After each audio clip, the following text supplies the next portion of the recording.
comme Maison Mère, comme BCBG. Donc moi quand je chante, il faut aussi que les autres qui m'accompagnent puissent chanter aussi.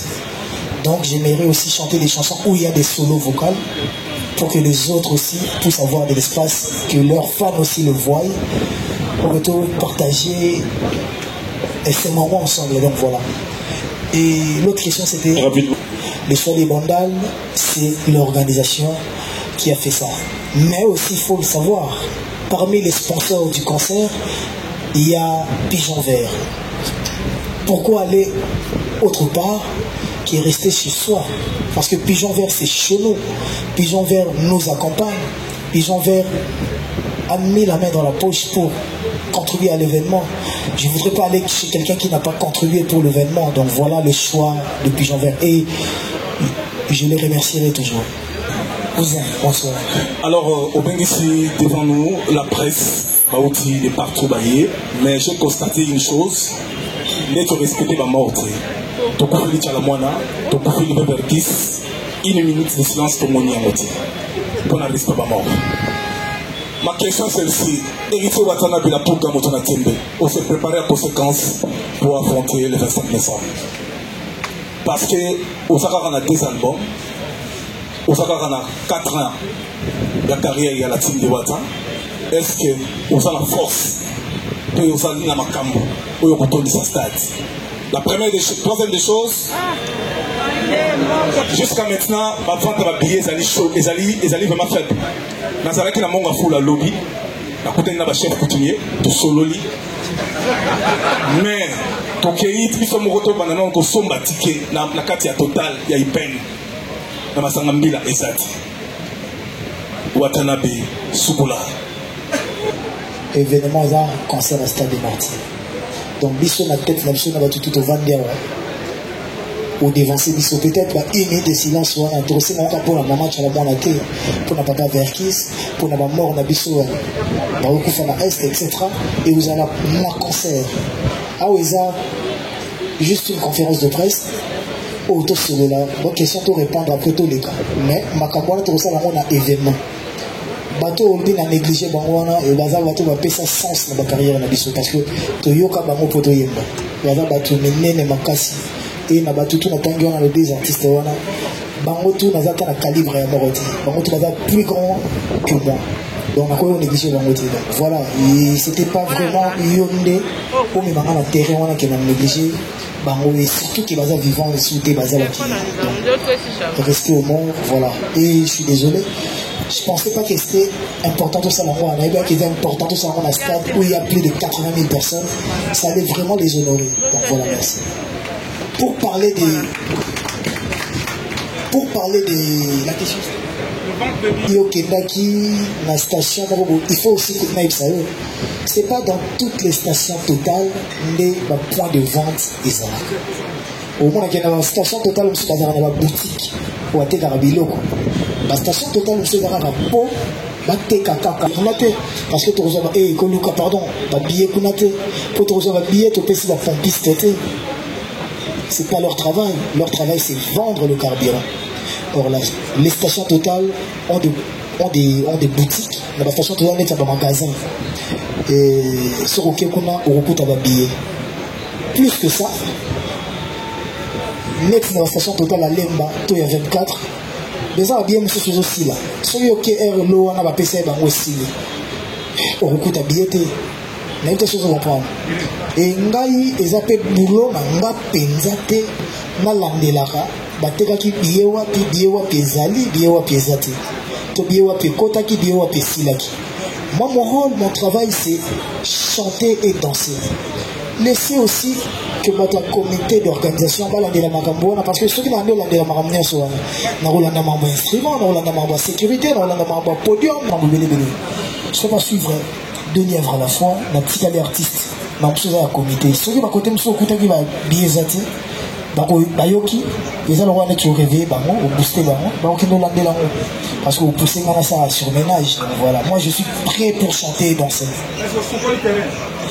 Au lever la ngana luka papa chéri na werason papa chéri a dans l'orchestre na ye werason a dans l'orchestre na ye ngana dans l'orchestre na nga concert où tu as été orchestre ce qu'il faut bien avoir chez lui, il bien avoir son. Il faut bien avoir un concert non.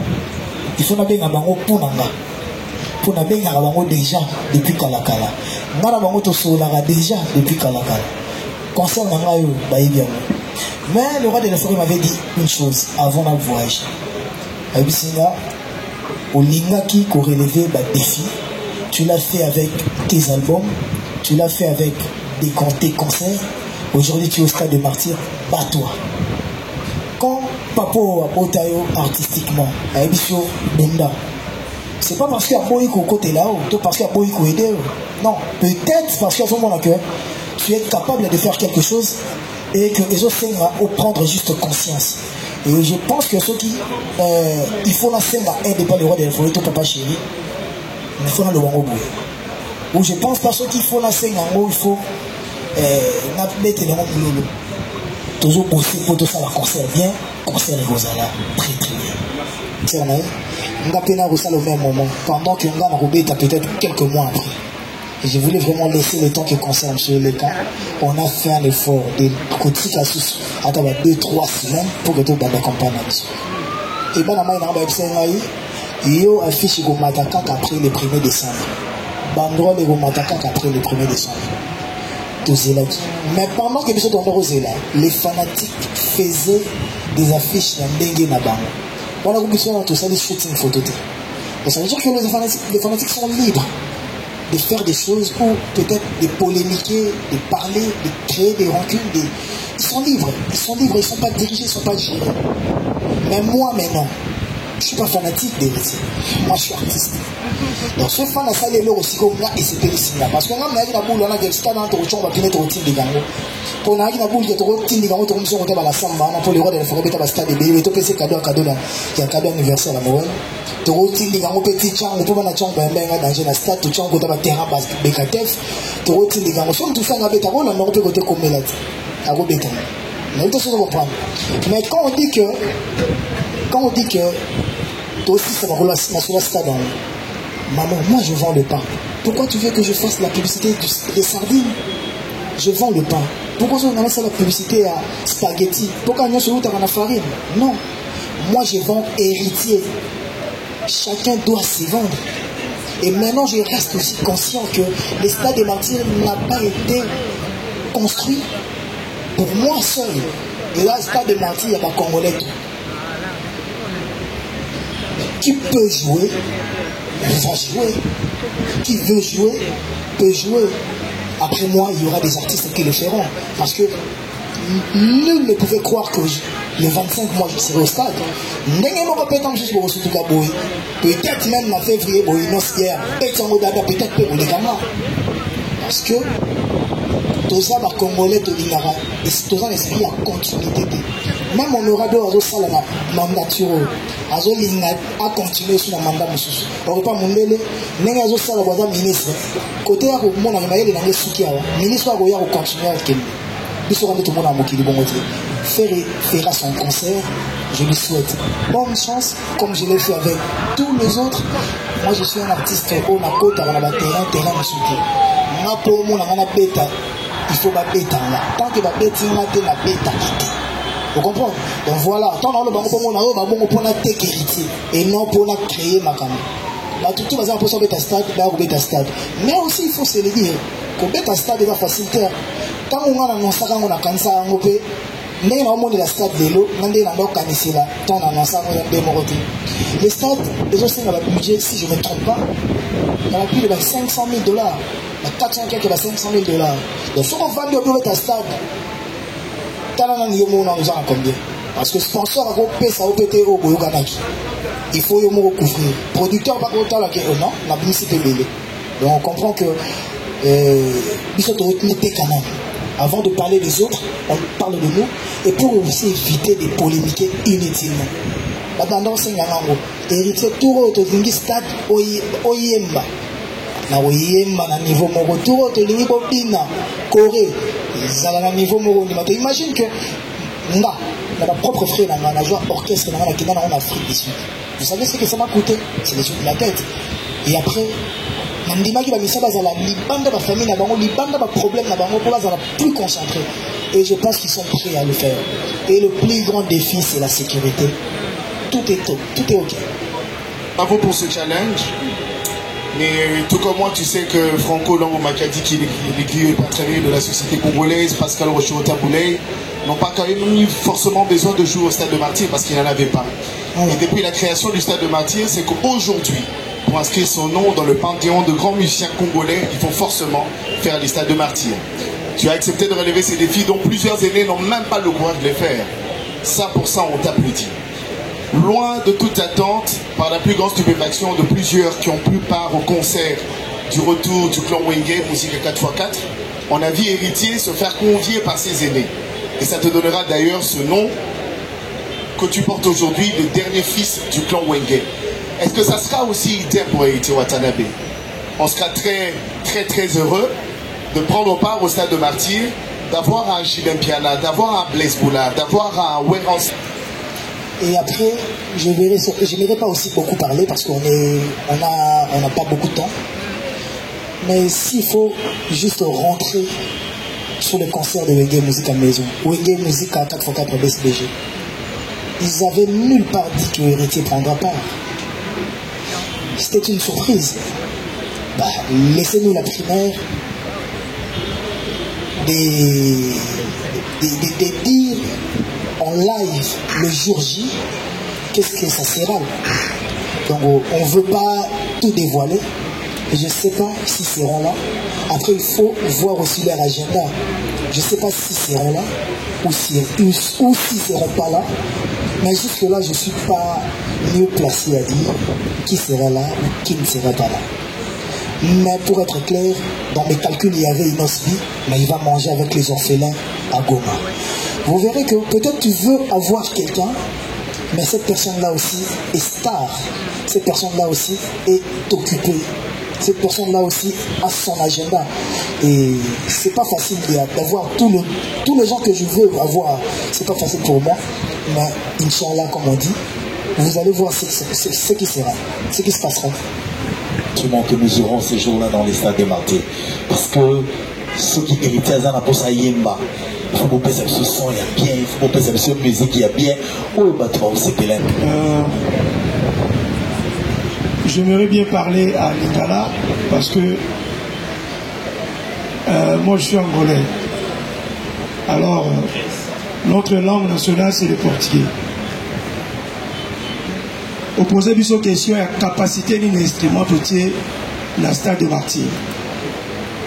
Et d'abord,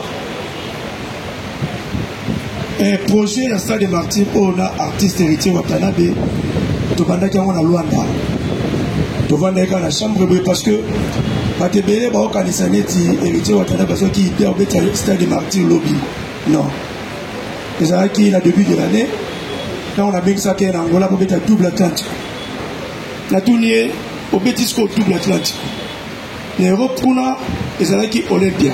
Par Robeta malheureusement, oui les Kanaki mais Topesika merci Nanzambe. Si ko Robeta Souni. L'Europe Robeta Sikamo Robeta Susu nini. Artiste habité il y a beta Stade de Martyrs. Il y a début de l'année. Nabisoko beta Stade de Martyrs. Nous allons accompagner dans les gana produire yo na événement. Mais il y a pas que Stade de Martyrs wana te. Musicien il poste à continuer à Stade de Martyrs c'est héritier Watanabe. Matemi bon on est étrange mais c'est la vérité. Première fois moi au Stade de Martyrs il y a 2 semaines passées. Là on a qui na au la visite. Là il ba ni to au sala awa. Quand on a continué à Stade de Martyrs voilà sans vous mentir, na moni on muké.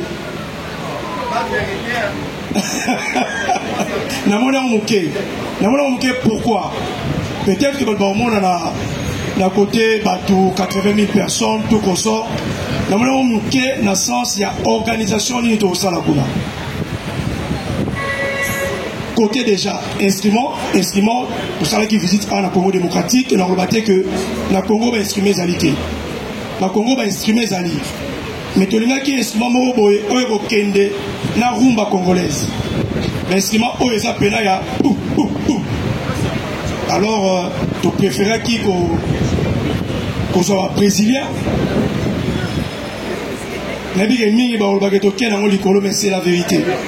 Et là, au moment où Angolais, il y a sala, il y a constaté. Il y a polémique, il y a sala. Côté instrument, tu soit brésilien, l'instrument est outil panda, et il y a Angola. La minute oyo ezana nzela ekoya po ekota awa na Kinshasa. Il y a ko publier ngote to la sa camion yango ezokota na frontière tout consort. Cohésion culturelle na makambo etali organisation na biso. Tozi ingénieur ya lumière ya Congo démocratique. Mais ça là qui peut soit na ngai. Ça qui soit artiste était.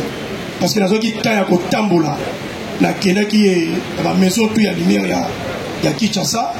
La maison tout ya lumière. Il y a son, il y a Kinshasa. Dans la maison tout ya podium. Côté lumière, tu retravailles là Manon, combien d'entreprises Manon Samela.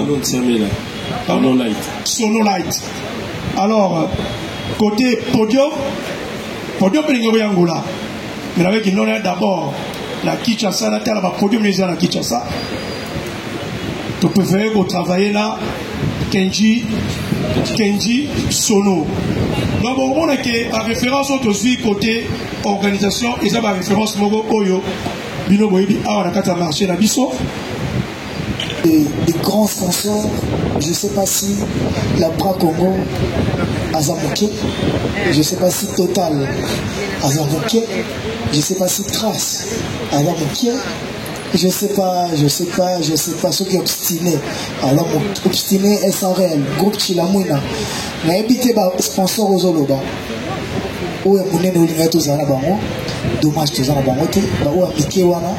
Jusque-là, tous en avons, nous tozangi d'instrumenté, nous tozangi lumière, nous tozangi nyongo mutute, on se signe qui comme budget, bas sponsor wana, bas chef, de bas sponsor à mener, bas concert goyaye après, bas la concert wana, bas sponsoriser wana, ouais mais qui n'a bisu, bas sali grand boulot, nyon soto signe bango, bas sali ango parce que la Bra Congo, les lots n'a habité ceux qui vont plus que la Bra Congo. La Bra Congo encore, la Bra Congo a la Skol, la Bra Congo a Tembo, la Bra Congo a Castel, la Bra Congo a parce que photo est bon.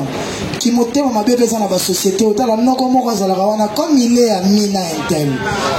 Là, tu as signé le protocole d'accord, mais il y a triqué. Tu as simbaté, concerné aux Alamoboulou, tu as la coûte.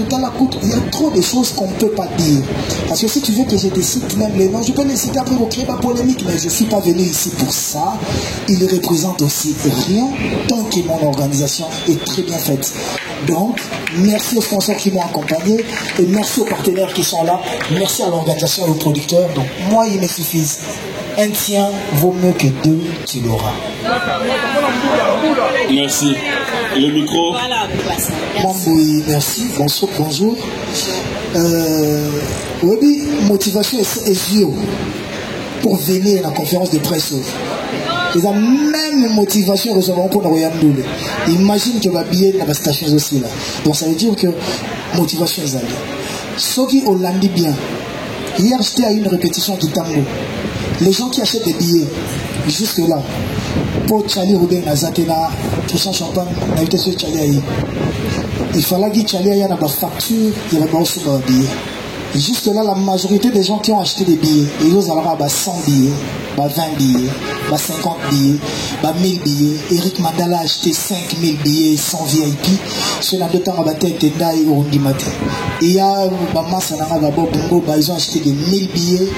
Il y a le président William du Conseil national de la jeunesse qui a acheté 1000 billets parce que la société, ils achètent pour leurs travailleurs, pour leurs familles.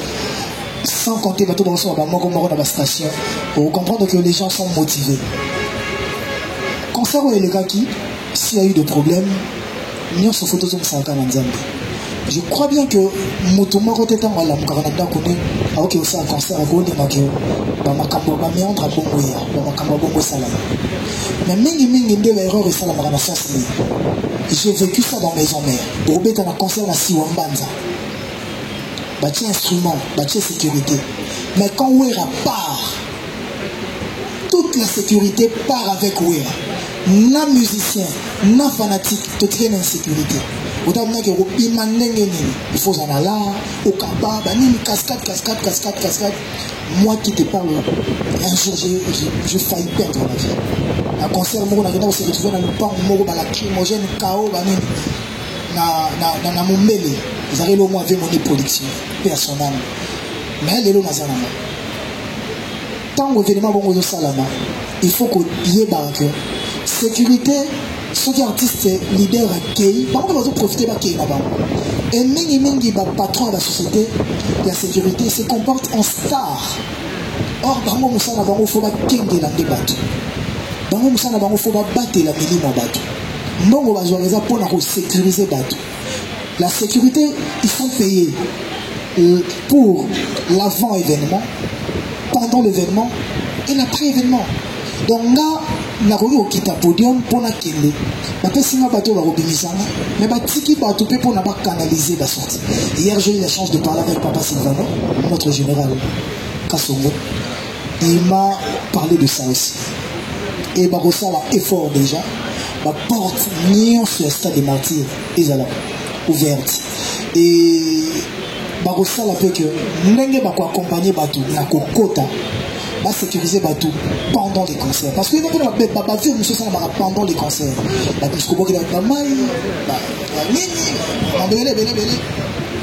Et après les concerts, ils vont accompagner les gens.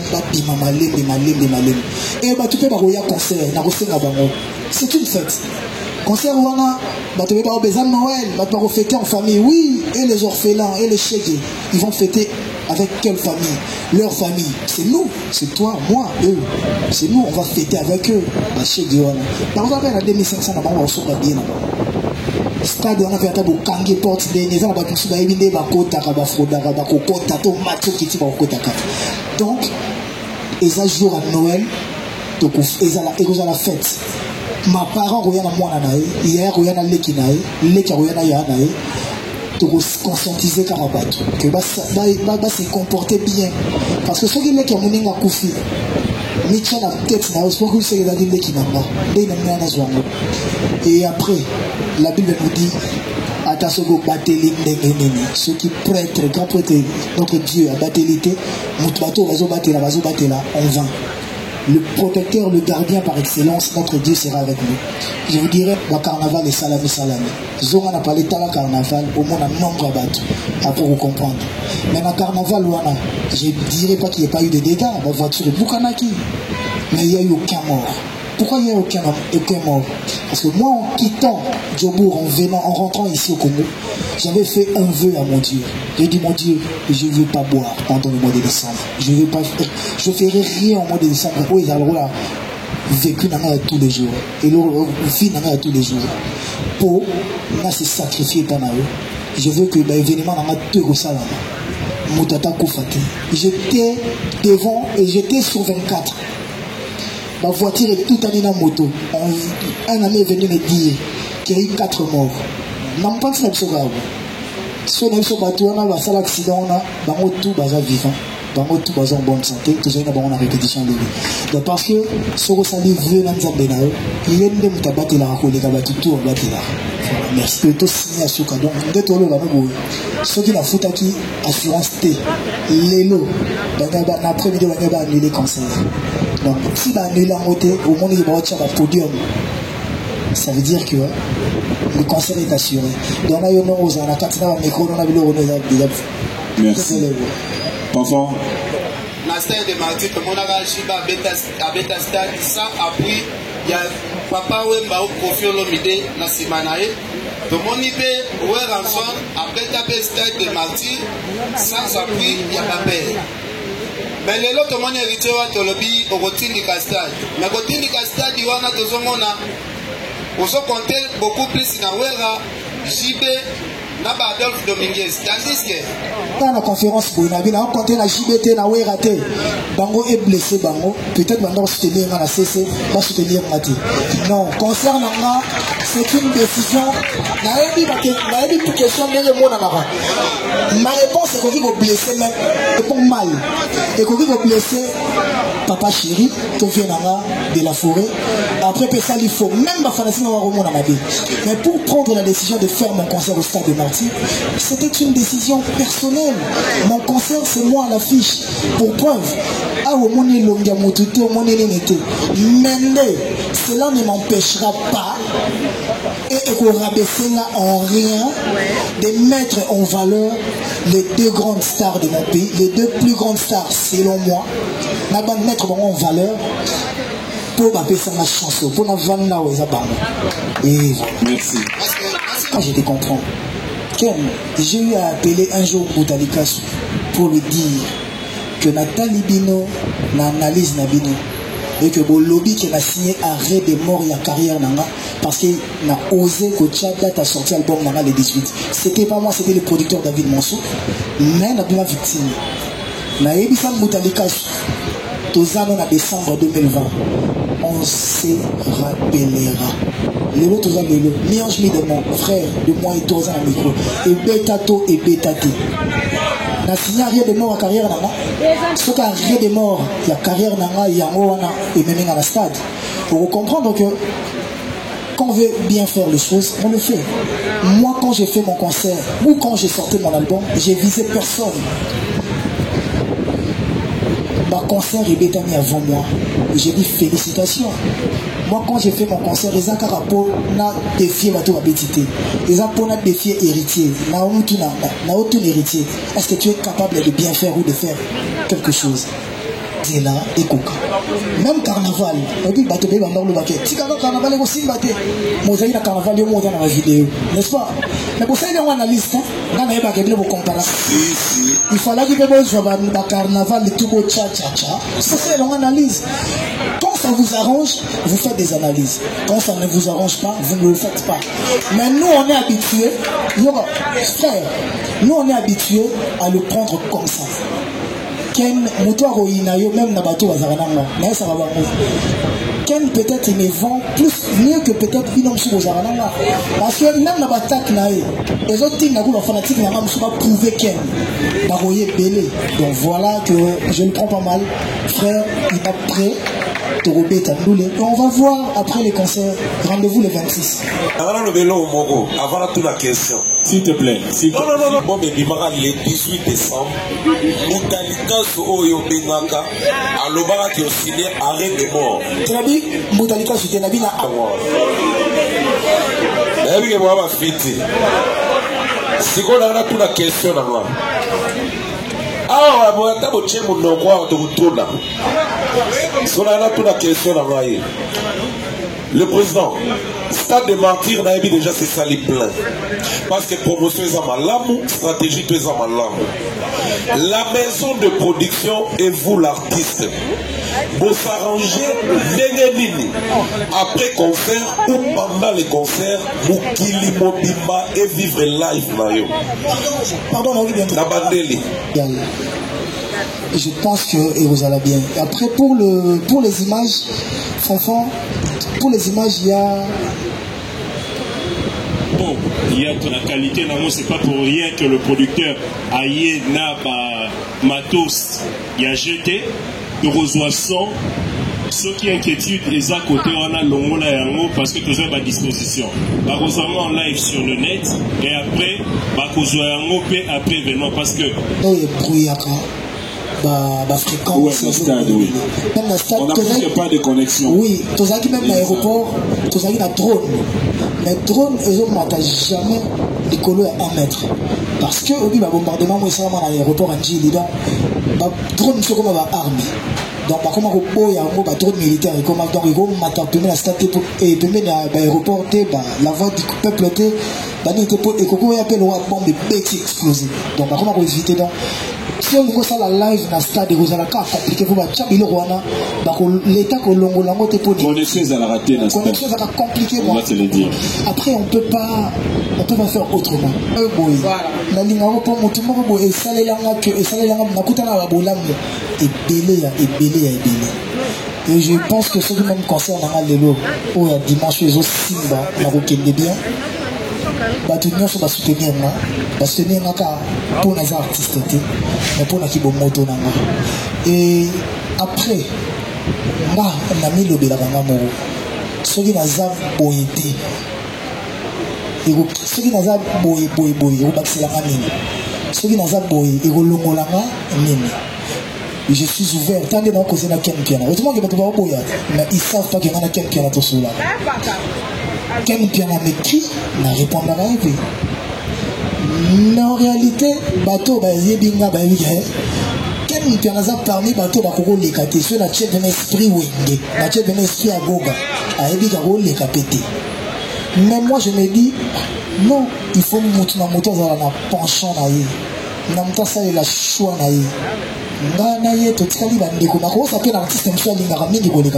j'ai des frères dans ma famille qui ne sont pas fans d'héritier.